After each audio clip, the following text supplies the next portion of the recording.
Man of masses NTR, అతిలోక సుందరి వారసురాలు జాన్వీ కపూర్ కాంబినేషన్ లో కొరటాల శివ తీసిన మూవీ దేవర. ఆల్రెడీ ఈ మూవీ హిట్ అయి 100 కోట్ల వసూళ్లు రాబట్టింది. ఇప్పుడు దేవర పార్ట్ 2 తెరకెక్కుతోంది.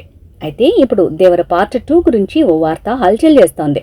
మొదటి పార్టులో ఎర్ర సముద్రం ప్రాంతం స్వాతంత్ర్యానికి ముందు బ్రిటిషర్స్ వెపన్లు దోచుకుని దేశం కోసం పోరాడిన యోధులు ఇండిపెండెన్స్ వచ్చాక ఖాళీగా ఉండలేక అదే సముద్రం మీద ఆయుధాల దొంగతనాలు చేసే వ్యక్తులుగా మిగిలిపోవటం, అది తప్పని చెప్పే నాయకుడు.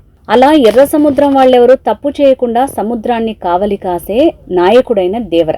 ఆ తర్వాత దేవర లేడని, ఇదంతా వరణే చేస్తున్నాడని మనకి రివీల్ అవటం జరుగుతుంది.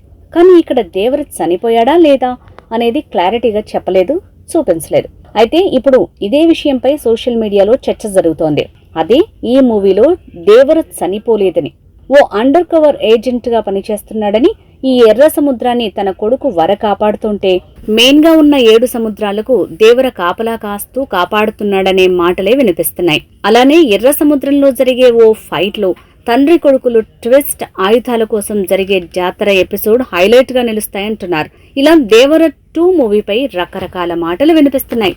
మా వీడియో గనుక మీకు నచ్చినట్లయితే సబ్స్క్రైబ్ చేసి, లైక్ చేసి, షేర్ చేయండి. Thank you.